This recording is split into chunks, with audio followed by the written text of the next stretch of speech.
Chapter 1. A Stranger in Wood End. On Saturday the 31st of October 1964, a man arrived in the village.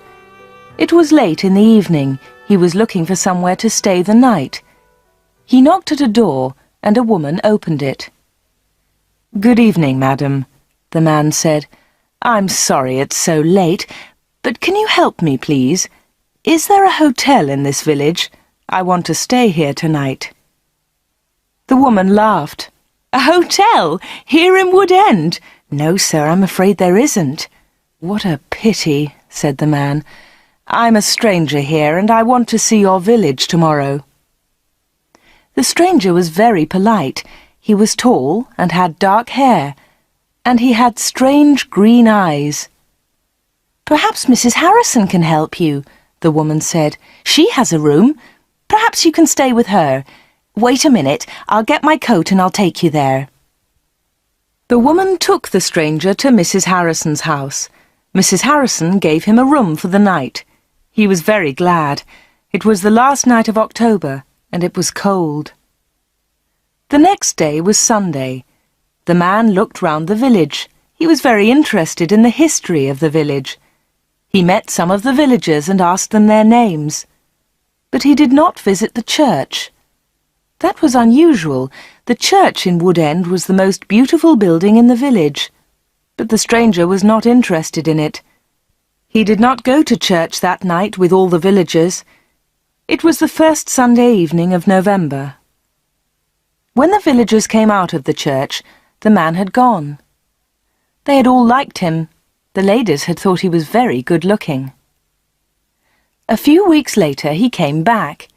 It was the first Sunday in December. The villagers were coming out of church. It was cold and dark. "Hello," he said. "I'm back again. It's nice to see you all once more." His next words surprised everyone. "Perhaps you can help me," he said. "I'm looking for a house. I want to buy a house here." "Here?" someone said. "But why here? There's no work in Wood End for a young man. All the young people leave the village. They find work in Lydney, the nearest town." "I'll get a job somewhere," the stranger said. "Perhaps in Lydney." Then one of the villagers told him about old Mr. Smith's house. Mr. Smith had died in the summer. His house was empty. It was for sale. The house was on the corner of Main Street and Church Lane.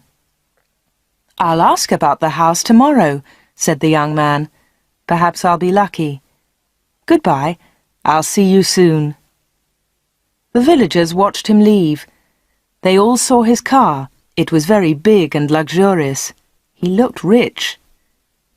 A few days later, Mr. Smith's house was sold, and in the middle of December the young stranger arrived. He moved into the house and worked very hard. He fixed the roof. He repaired broken windows. He painted and decorated. He changed the whole house. But there was a big surprise for the villagers.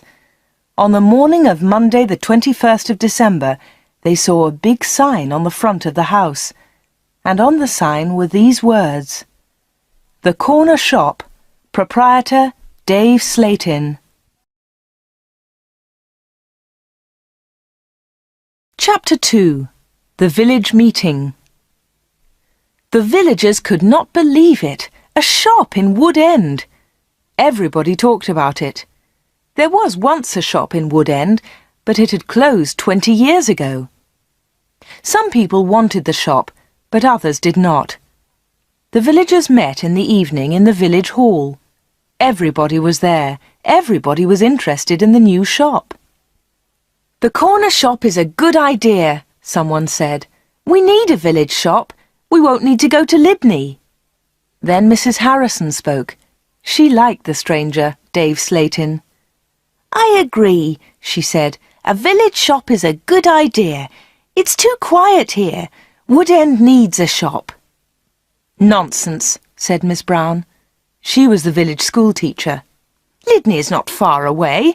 There are lots of shops there." Soon everybody was shouting. Then Mr. Hart spoke.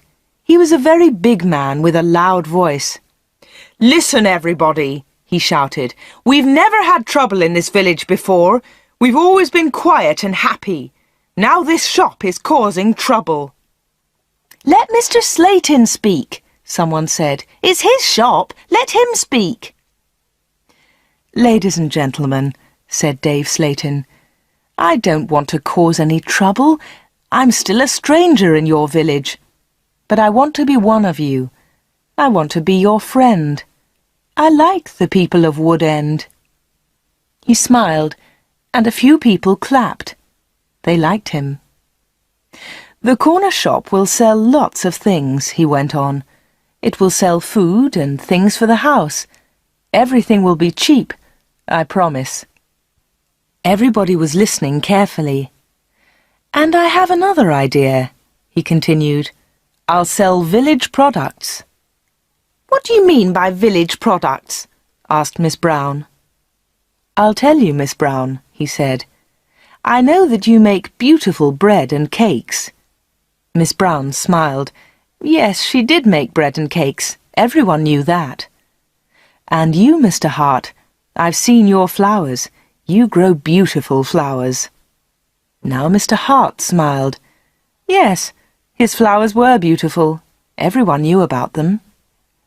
"And Mr. Everett makes pots," someone said. "And Mrs. Davis makes dolls," said another voice. "And I do paintings of the village," said old Miss Lucy Gray. "Yes," said Dave, "you can all do something. You villagers are clever. You make lots of things. We can sell them to the tourists. In the summer, Wood End can make a lot of money." "But what about the money?" said Mr. Hart. "How will you pay us?" "That's a good question," said Dave. "And here's the answer. You'll bring your things to me, and I'll sell them for you. I'll keep some of the profit. You'll have the rest." "What a good idea," said Miss Brown. "Yes, I agree," said Mr. Hart. All the villagers agreed. Everyone in the village was happy with Dave Slayton's plan. The corner shop opened on Monday the 4th of January 1965. Soon the shop was busy, and Dave needed an assistant. The new assistant in the corner shop was Anna. She started work in late January.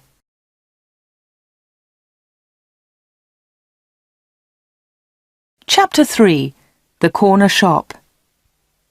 Dave Slayton kept his promises. Things at the shop were good and cheap. "How does he do it?" asked Mrs. Harrison. "It's winter, but he's selling lots of fruit and vegetables, and they're cheap. I never go to Lydney now." The other villagers agreed. The corner shop was a success, and Dave seemed happy. He paid Anna good wages. Sometimes her friend Peter helped at the shop, and Dave gave him money too. Dave advertised in newspapers, and the village products sold well. People from Lydney came to the corner shop. There were lots of visitors, and Wood End became more interesting. The villagers were surprised, but pleased. They were making a lot of money. Dave lived alone in a flat above the shop. He was very popular in the village, but no one ever went to his flat. No one ever saw inside it. At the bottom of the stairs there were 2 doors. One led into the stockroom. The other door had a notice on it. "Special orders only. Keep out." The door was always locked. Anna never went into the special orders room.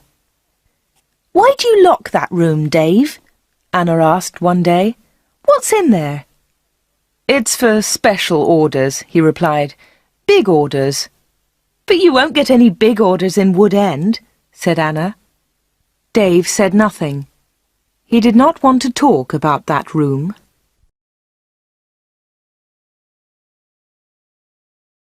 Chapter 4. A Beautiful Customer. For 3 months, everything was normal. Then, one day in April, an unusual customer came into the shop. The new customer was a very beautiful woman. She was wearing expensive clothes and arrived in a large car. "Is this the corner shop?" the woman asked. She looked round and seemed a little surprised. "Yes," replied Anna. "This is the corner shop. It's the only shop in the village." "I'm looking for Mr. Slayton, the owner of the shop," said the woman. "I think he's upstairs," said Anna. "I'll go and get him. Does he know your name?" "Yes, I think so," was the reply. "Tell him—" The woman stopped. "Tell him Miss Gordon is here, Miss Greta Gordon." Anna was amazed. "Are you Greta Gordon, the film star?" "Yes, that's right." The woman smiled, but she was nervous. "Wait a minute," said Anna. "I'll tell Mr. Slayton that you're here." Anna ran to the bottom of the stairs and called, "Dave! Dave! There's someone to see you!" "Who is it?" asked Dave from upstairs. "Miss Greta Gordon!" shouted Anna. "It's Greta Gordon, the film star!" "I'm coming," he said, and he came down immediately. "I'm pleased to meet you, Miss Gordon," he said.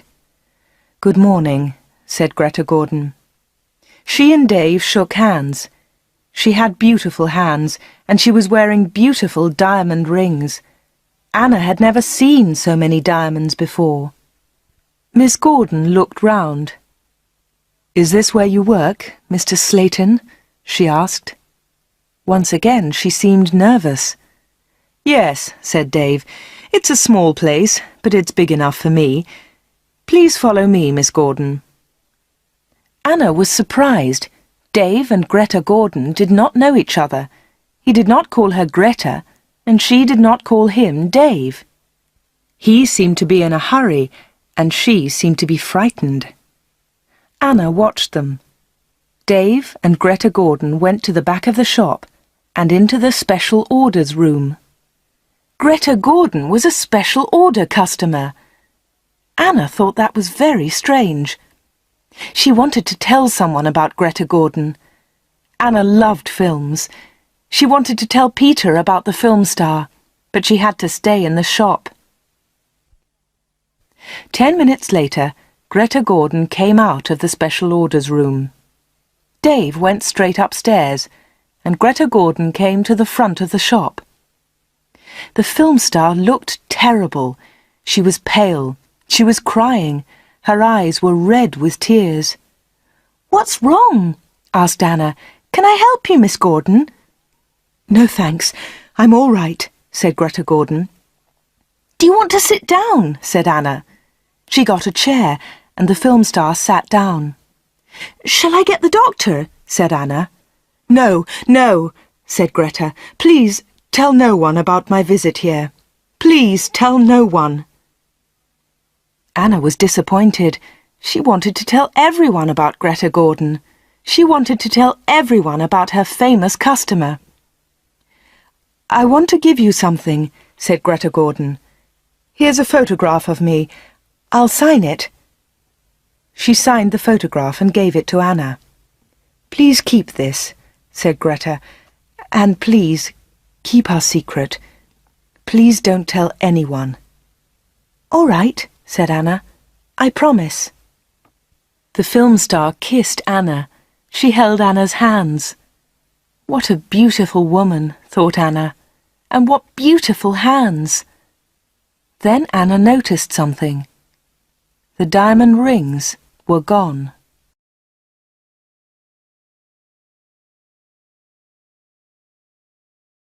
Chapter 5. A Page in Film News. Dave never talked about Greta Gordon.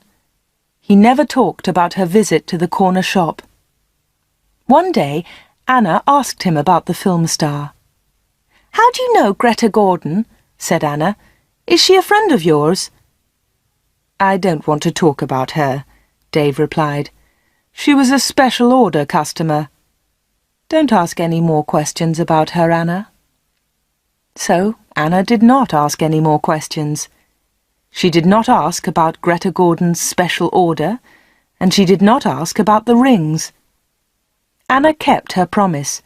She never told anyone about the film star. Soon it was spring. Anna and Dave were busy. Mr. Hart brought lots of flowers to the corner shop, and Anna sold them to the tourists. There were lots of tourists that year. In May, Peter asked Anna to marry him. She said yes. They became engaged. They planned to get married in the following year.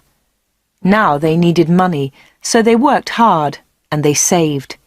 They were very much in love. On Saturdays, Peter played football or cricket, and Anna often went to the cinema in Lydney. He enjoyed sports, and she loved watching films.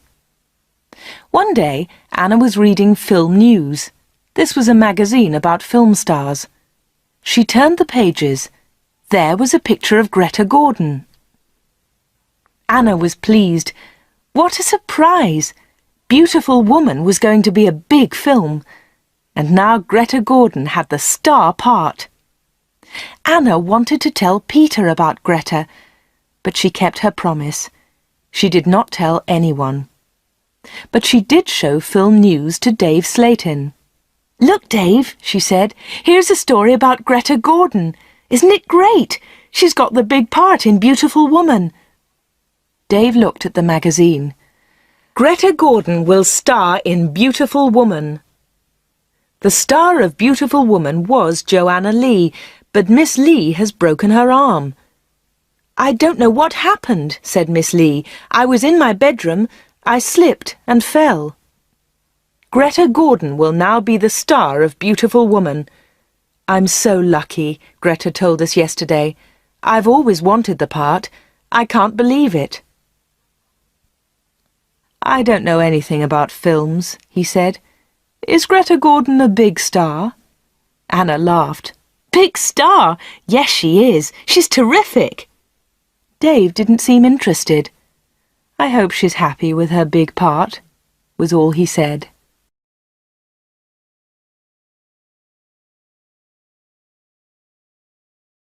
Chapter 6. A Quick Kiss. Summer tourists were arriving in Wood End. The weather was beautiful and the shop was doing well. But Anna was not very happy. She often thought about Greta Gordon's visit. Why had she come to see Dave? What had happened to the diamond rings on her fingers? There was another problem. Anna loved Peter and she was going to marry him. But she liked Dave too. Dave was older, but she liked him. All the women liked him. But Anna was very close to him all day. In the daytime, Anna was with Dave. In the evening, she was with Peter. Anna was living two lives. One life was with Dave, the other life with Peter. Then one Friday, Dave surprised Anna. "What are you doing tomorrow?" he asked her. "Would you like to spend the day with me? We can go anywhere you like. We can go in my car." "I'm sorry, Dave," said Anna, "but Peter wouldn't like it." "Don't be silly," said Dave. "We won't go far. I'll close the shop at lunchtime, and we can go to Lydney." Anna wanted to go with Dave, but she was worried about Peter. "Don't worry about Peter," said Dave. "He's always busy on Saturday." Anna thought for a moment. "All right," she said. "You take me to the best cinema and to the best restaurant. Then I'll come with you." "Of course," laughed Dave. "Anything you want, Anna."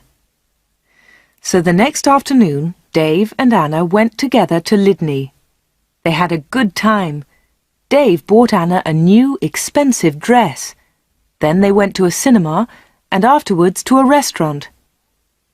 Peter played cricket that Saturday. He never knew about Anna's day with Dave. He was playing in another village and returned to Wood End very late. Dave and Anna were also very late. Dave stopped his car near the corner shop. The night was warm. "Thanks, Dave," said Anna. "It was a lovely day." "I enjoyed it too," said Dave. He put his arm round her shoulders and kissed her. It was a quick kiss, but for Anna, it was wonderful.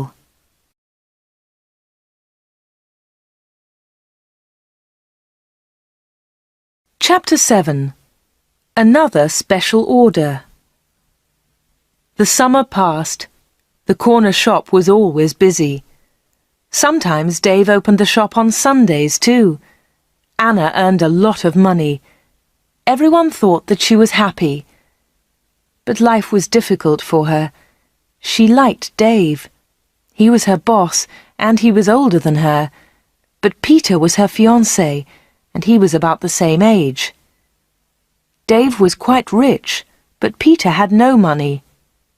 Dave bought Anna clothes, and he took her out. Peter did not buy her clothes and never took her anywhere. He was more interested in football. Anna did not like football. Now it was September. Peter played football every Saturday. One Saturday there was a big football match on television. Mr. Hart had the biggest television in the village, and he invited some people to his house. He invited Peter and Anna. On Friday, the day before the match, Anna was working in the shop all day. At 5 o'clock, she locked the shop door. 2 minutes later, the bell rang, and Anna went to the door. There was a young man outside. He was carrying a small case. "Hello," she said. "Can I help you?" "I hope so," said the young man. "I want to see Mr. Slayton." "I'm afraid that the shop is closed now," said Anna. "We're open tomorrow morning." "But I've got an appointment," said the young man. Then Dave spoke behind Anna. She hadn't seen him. "Yes, I've been waiting for you," said Dave. "You're late." "I'm very sorry, Mr. Slayton," said the young man. Never mind," said Dave rudely. His rudeness surprised Anna. The young man seemed afraid. "But can you see me now?" he asked. "Yes," said Dave. "Come in." Dave turned to Anna. "Anna, it's after 5 o'clock. You can go home now." "I won't be long," said Anna. Dave was angry. "Hurry up and go home," he said. But Anna wanted to stay. She wanted to know about the young man. The young man followed Dave to the back of the shop and into the special orders room. Another special order, another special customer. Anna waited. But soon it was 5:30. Anna put her coat on and left the shop. She closed the door very loudly. Then she went round the corner and waited. Soon there was a noise. The young man was leaving the shop. Anna could not see him, but she could hear him. He was speaking to Dave. "Are you sure?" said the young man. "What do you mean?" asked Dave. "Is this the only way?" said the young man. "Yes, it is," said Dave. "Don't worry, everything will be all right. Goodbye." Anna heard the shop door close. She came round the corner and saw the young man. He was walking quickly to his car. Anna noticed immediately that he was not carrying his case. She followed him. "Excuse me," she said. "You've forgotten something. You've left something behind." The young man turned round. Anna stopped. Suddenly she was frightened. The young man's face was white.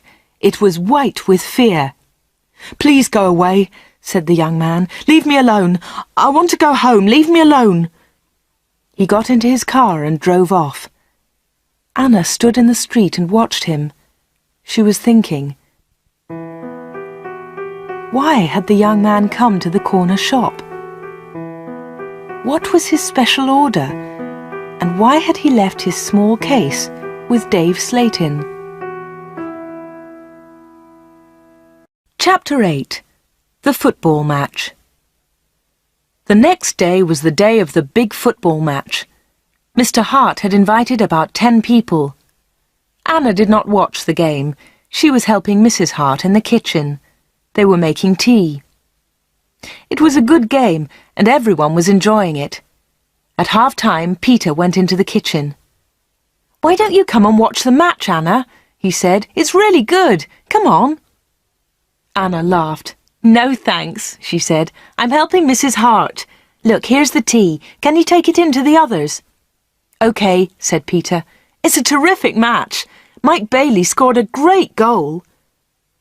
Peter took the tea into the sitting room, and the second half of the match started. The second half was very exciting. Mike Bailey scored another goal after 20 minutes. The score was 2-0. Then the other side scored 2 quick goals. It was 2-2. There were only 5 minutes of the match left. "Come on!" shouted Peter. "Come on, Mike, let's have another goal!" In the last seconds of the match, Mike Bailey scored the winner. It was his 3rd goal of the match. But something was wrong. The other team's goalkeeper was injured. Bailey had been very near the goalkeeper, and he had kicked the ball very hard. The ball had hit the goalkeeper's neck. Mrs. Hart and Anna came in from the kitchen. "What's happened?" said Anna. "What's wrong?" "It's Brian Thomas, the goalkeeper," said Peter. "He's injured." It was serious. The goalkeeper had broken his neck. Later they all watched the news on TV. They saw pictures of Mike Bailey's 3rd goal. It was a great goal. They saw the ball hit the goalkeeper. It was an accident. The TV announcer said, "And now over to our sports studio for an interview with Mike Bailey."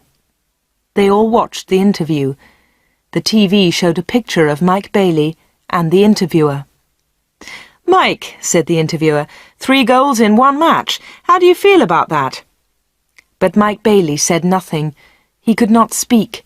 He tried to speak, but he could not. It was terrible. The interviewer tried another question.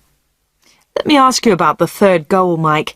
It was a great goal, but how do you feel about the injury to Brian Thomas?" It was a silly question. The injured goalkeeper would never play football again. Mike Bailey said nothing. He looked very ill. When the interview ended, Mr. Hart turned off the TV. No one noticed that Anna had left the room. Mike Bailey had looked frightened. Anna was frightened too. Mike Bailey and Anna had met before, the day before, at the corner shop.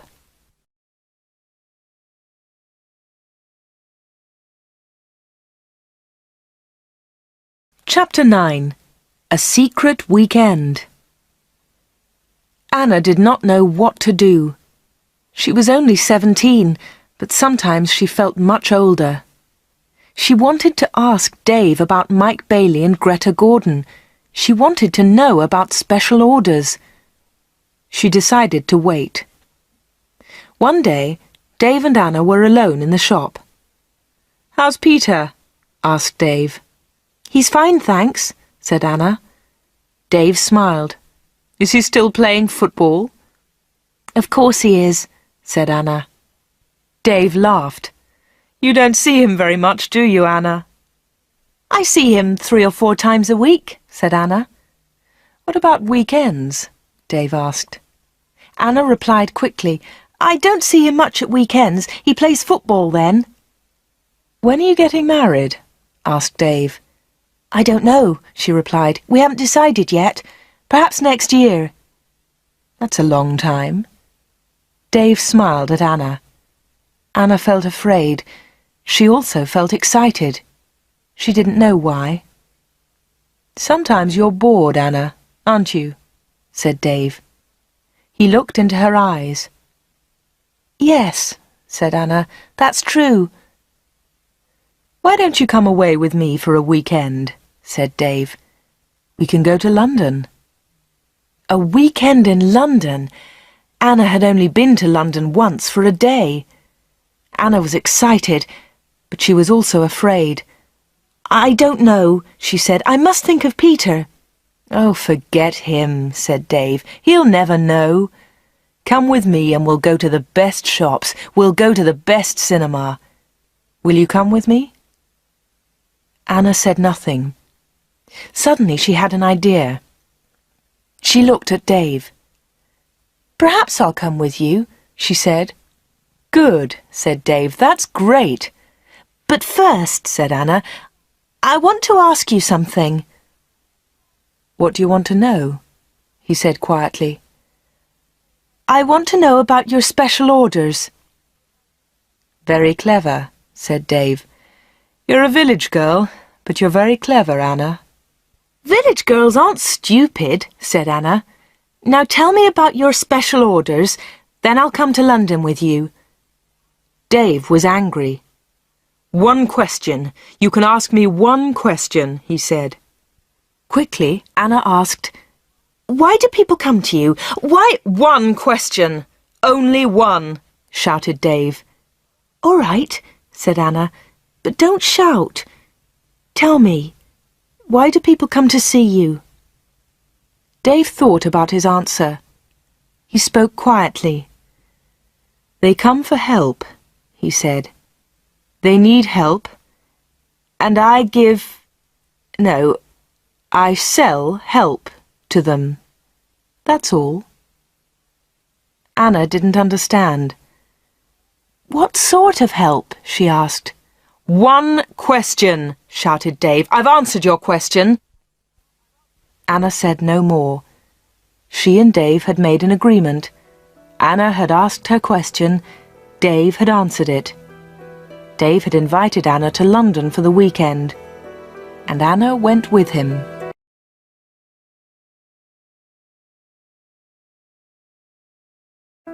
Chapter 10. A Quarrel. Anna enjoyed the weekend. They arrived in London late on Friday evening and stayed at a big hotel. On Saturday they went shopping, and in the evening they went to a cinema. On Sunday they went to a park. They came back to Wood End on Sunday evening. It was the last Sunday in September. On Monday, Anna went to the shop. It was not so busy now. Summer was over. Most of the customers were villagers. It was a cold autumn. On Monday evening, Peter came to see Anna. "Hello," said Anna. "Did you win on Saturday?" "No," said Peter. "We didn't win, and I didn't play." Anna was surprised. "You didn't play? Why not? What was wrong?" "I didn't feel very well on Saturday morning. I stayed in Wood End. I was in the village all weekend." Anna's face was red. Her voice was quiet. "Are you feeling better now?" she asked. "No," said Peter, "and you know why." Anna tried to look surprised. "Me?" she said. "Oh, Anna," said Peter, "you know what's wrong. It's you and Dave Slayton." "What do you mean, me and Dave Slayton?" said Anna quickly. "You went away with him on Friday evening. Someone saw you in Dave's car." Anna tried to explain. "Oh, it's nothing," she said. "Dave and I went—" "Shut up," said Peter. "I don't want to know, Anna. Don't talk about it." "But Peter," said Anna. Peter didn't listen. "I know he's got a lot of money. He can take you to places. He's from a big city. I'm a poor village boy, Anna. But you must choose. You must choose between Dave and me. You can't have both of us." "I know that, Peter," said Anna, "and I don't want both of you. But listen, Peter, I want to tell you about Dave. There's something very strange about him." "Dave, Dave, Dave," Peter shouted. "You talk about him all the time. I don't want to hear his name again." Peter turned round and walked out of the room. He left Anna's house. Now Anna was alone. She was very unhappy. She wanted to talk to Peter. She wanted to tell him about Dave. She wanted to tell him about Greta Gordon and about Mike Bailey. But Peter had left her. Chapter 11. Arthur Reisman. It was October. It was cold and wet. Anna was not very busy at the shop. She was very unhappy. She was a different girl. She seemed older. She didn't go out much. She looked ill. Most of the villagers knew that Anna had quarrelled with Peter. They also knew that she had been to London with Dave. But no one was able to help Anna. She did not talk to anyone. Before, she had been a happy, smiling girl. Now she was sad and lonely.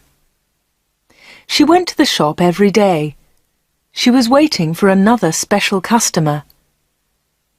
Anna did not wait long. It was the middle of the month. Anna was alone in the shop. It was almost lunchtime. A middle-aged gentleman came in. He was a big man with a very large moustache. He was well dressed, and he was carrying a large briefcase. "Good morning, miss," he said politely. "Good morning, sir," said Anna. "Can I help you?" Anna was very polite too. She was interested in this man. "I'm looking for Mr. David Slayton," said the man. Anna smiled. "Are you a salesman?" she asked. She knew that he was not a salesman. He didn't look like a salesman, but she wanted to talk to the man. The man smiled. "Yes, I am a salesman," he said. That was not true. Anna knew that the man was lying. Then she said, "Perhaps I can help you, sir. I usually speak to the salesman." She looked at the man's case. It had the letters A-R-I-C-S printed on it. "Thank you," said the man very politely, "but I have a private appointment. I have come from London, and I must see Mr. Slayton." "I'm sorry," said Anna. "He's very busy at the moment, but I'll tell him you're here. What's your name, please?" The man smiled. "Roberts," he said. "Arthur Roberts."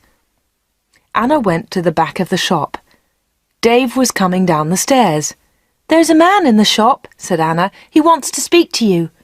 "Thanks," said Dave, and he went to the front of the shop. "Good morning, Mr. Reisman," said Dave. "I'm pleased to meet you." Anna listened. Reisman! The man's name was Reisman, not Roberts. What a liar! The man did not look at Anna. "I'm pleased to meet you, Mr. Slayton," the man said. "Please come with me," said Dave. Mr. Reisman followed Dave. They went into the special orders room. A minute later, Dave came out. He came to the front of the shop. "It's lunchtime, Anna," he said. "You can go home now." "Thanks, Dave," said Anna. "I'm going in a few moments." Dave went back to the special orders room. Anna did not leave the shop. She waited. Anna wrote down the letters A-R-I-C-S. She understood A-R, Arthur Reisman, but she did not understand I-C-S. At 1:30, Anna heard noises. Mr. Reisman was leaving. Dave was talking. "Thank you, Mr. Reisman," said Dave. "And thank you," said Mr. Reisman. "You have helped me a lot." "Good," said Dave. "Goodbye, Mr. Reisman. My assistant isn't in the shop, but you can open the door. Goodbye." Dave went upstairs, and Mr. Reisman came into the front of the shop. Anna was sitting quietly in a corner. "Oh," said Mr. Reisman, "I thought you'd gone home." "No," she said. "I decided to have lunch in the shop today." Anna and Mr. Reisman looked at each other. They didn't like each other. There was silence. Anna spoke first. "Would you like to buy some bread, Mr. Roberts?" she said. "Reisman, my name is Reisman," said the man. Anna smiled. "I'm so sorry," she said. "Would you like to buy some homemade bread, Mr. Reisman?" "It looks delicious," said Mr. Reisman. He was very polite again. "Yes, I'll take some, please. My wife will love it." "Here you are," said Anna. She put the bread in a bag. Then she said, "You can put it in your briefcase." "My briefcase?" said Mr. Reisman. "I haven't got a briefcase." "I think you've forgotten it," she said. "I'll go and get it for you." Anna moved towards the back of the shop. Mr. Reisman stepped in front of her. He held her wrists. He was very strong. "Listen to me," he said. "I don't want that briefcase. Leave it there." "All right," said Anna. "Please let me go. You're hurting me." Mr. Reisman let go of Anna and turned towards the door. He left the shop hurriedly. He hadn't taken his bread with him. Anna watched Mr. Reisman leave. Her hands were still hurting 5 minutes later.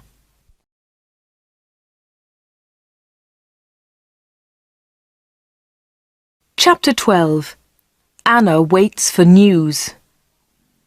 Anna waited for some news about Mr. Reisman. She remembered Greta Gordon. The film star had visited the corner shop. Later there was news about her in a magazine. Mike Bailey had visited the corner shop too. Later there was a lot of news about him on TV.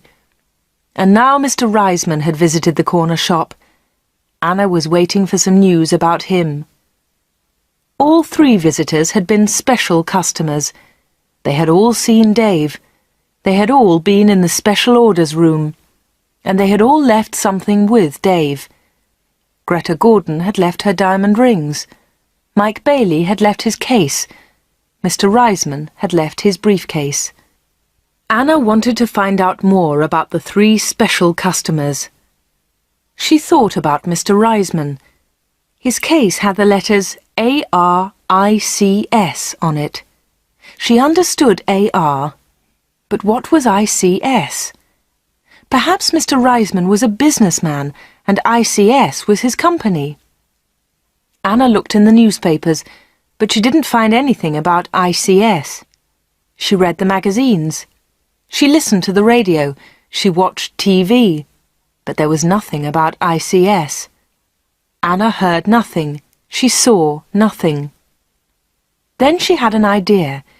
She decided to go to London and find Arthur Reisman. It was a Friday. Early in the morning she left a note for Dave. She took the note to the shop. "Dear Dave," it said, "sorry I can't come in today. I'm going to Lydney. I'm buying some things for my wedding.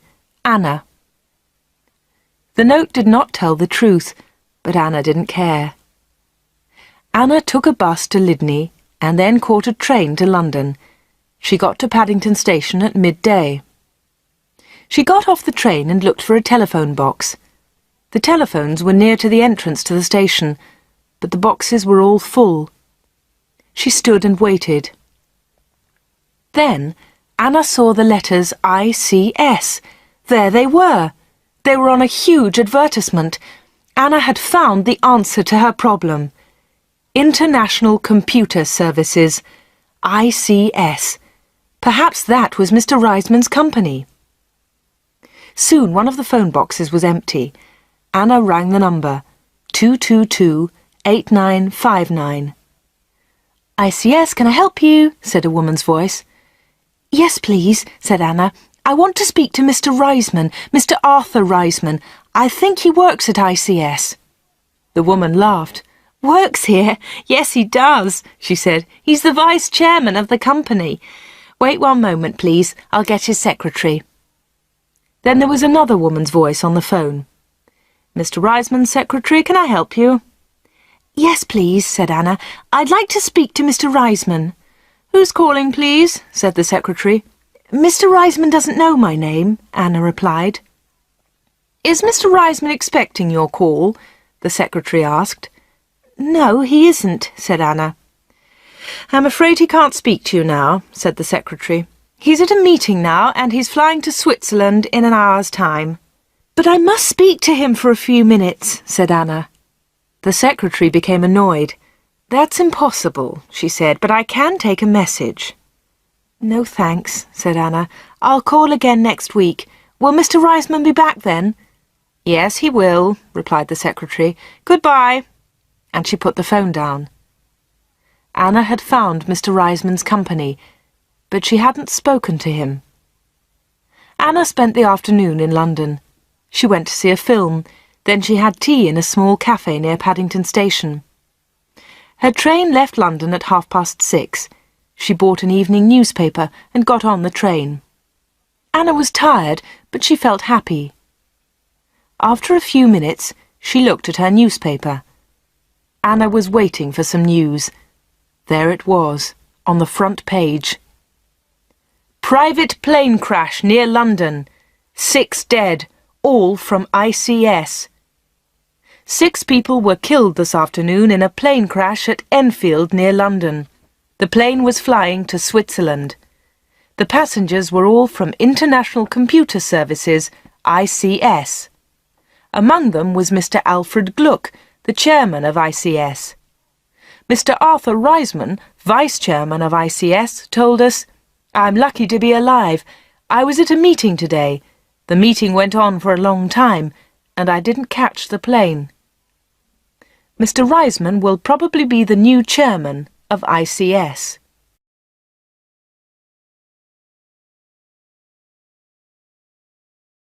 Chapter 13. The Special Orders Room.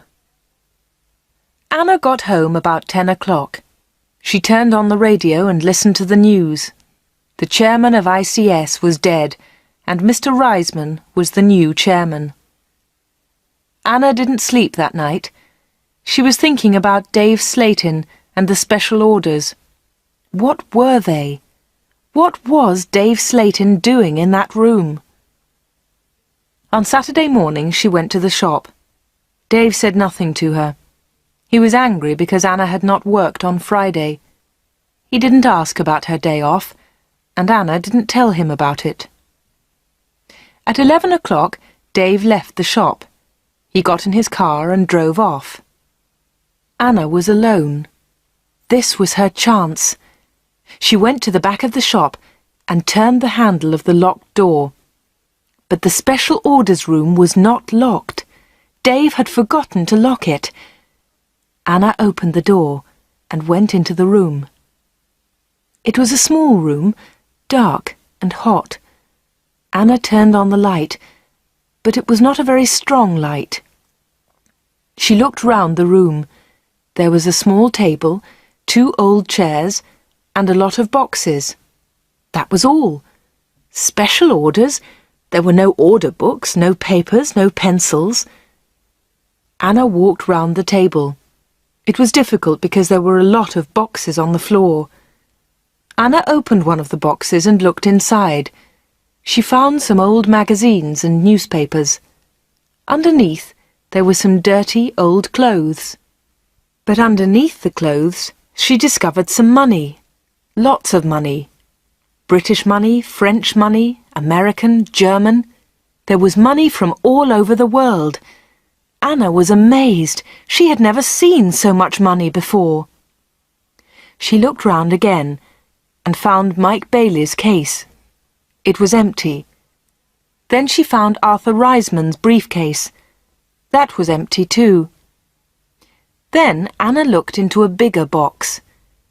Inside it were some dolls with broken arms and legs. One of the dolls was very beautiful, but it had a broken arm. Anna put it on the table. Then Anna found a book about football. Inside there were some pictures of footballers, but the pictures were all torn. Anna put the book on the table. Anna looked into the box again and found some little cars. Most of them were broken. She found a small model aeroplane. It was broken too. Anna put all these things on the table. What a strange collection. There was the money, the broken doll, the toy cars, the model aeroplane, and there was the football book with the torn pictures. Anna looked at the things on the table. What were they for? Why did Dave Slayton keep them in this locked room? Suddenly Anna jumped. There was a noise behind her. Someone was standing at the door.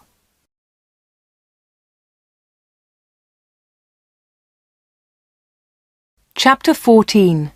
The Special Customers. "What about the diamond rings?" said a voice. It was Dave Slayton. He was laughing. "I left the door open for you," he said. "I wanted you to go into this room this morning." Anna was frightened, but she tried not to show her fear. "You haven't found the diamonds," Dave said again. Anna remembered Greta Gordon's diamond rings. Were they in this room too? "Here," said Dave. He came into the room and picked up an old box. He took out the rings and threw them on the table. "They aren't yours," said Anna. "They belong to Greta Gordon." "They belong to me," laughed Dave. "She gave them to me." "But why?" asked Anna. "Why? Why did Greta Gordon give you those diamonds? And all this money? Who gave you the money?" "My special customers," said Dave. "My special customers gave me the money. It's mine now." "Mike Bailey and Mr. Reisman gave you all this money?" asked Anna. "Yes," said Dave. "You have seen some of my special customers, not all of them." "But why do they come?" Anna asked again. "These people come to me for help," replied Dave Slayton. "I help them, and they pay me." "But how do you help them?" asked Anna. Dave Slayton picked up the beautiful doll with the broken arm. "Do you remember Joanna Lee?" he asked Anna. Anna thought for a moment. "Joanna Lee?" she said. "Yes, of course I remember her. She's the actress who broke her arm. Greta Gordon got her part." "That's right," said Dave Slayton. "This doll is Joanna Lee." Anna felt more afraid. What kind of man was Dave Slayton? Dave Slayton pointed to a torn photograph in the football book. "Who's that, Anna?" he asked. Anna remembered the face. She had seen it on TV. "Brian Thomas," she replied. "He's a goalkeeper." "He was a goalkeeper," said Dave Slayton. Anna was terribly frightened now. Dave Slayton was an evil man. Dave Slayton moved close to Anna. He picked up the broken aeroplane. "And what do you think this is?" he asked Anna. Anna knew the answer, but she was too afraid to speak. Dave Slayton took Anna's arm and held it tightly. Anna tried to move away. Dave Slayton laughed and held Anna more tightly. "Listen, Anna," he said quietly. "I want you. I need you. Marry me, Anna. Don't marry Peter. Marry me." "No, no," she cried. "Let me go! Let me go!" "But Anna, you still don't understand," said Dave Slayton. "I have strange powers. I can give you everything you want." He looked into Anna's eyes. "And my children will have these powers too," he continued. "I will give you money and diamonds, and you, Anna, you will give me children."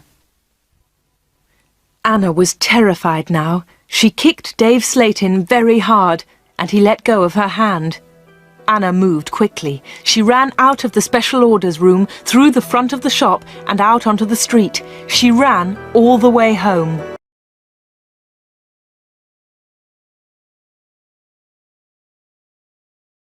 Chapter 15. The 31st of October. When Anna got home, she felt terrible and went to bed. In the evening, Peter came to see her, but Anna was ill in bed. "I'll come and see Anna tomorrow," Peter told Anna's mother. Again, Anna did not sleep all night. The next day, Sunday the 31st of October, was a terrible day for Wood End. Anna stayed in bed. She had a fever, and her mother phoned the doctor. The doctor came immediately. "Anna's very ill," said the doctor to Anna's mother. "I'm worried. I don't know what's wrong with her. I'll come back again tonight." That afternoon, Peter came to Anna's house. He tried to speak to Anna, but she was too ill. He sat quietly beside her bed. At about 7 o'clock, Peter heard shouting in the street. He went to the window and looked outside. People were running and shouting, "Fire! Fire! Fire! There's a fire at the corner shop!" Peter ran out of Anna's house and into the street. There was a big fire on the corner. The shop was in flames. Nobody could see Dave Slayton. "His car's here," said Mr. Hart. "Dave must be inside." Then the villagers saw him. He was standing at an upstairs window. "Jump, Dave!" they shouted. "Jump! Save yourself!" But Dave did not move. He was standing at the window, and he was laughing. Some of the women in the street started screaming. Mr. Hart tried to run into the shop, but the others pulled him back.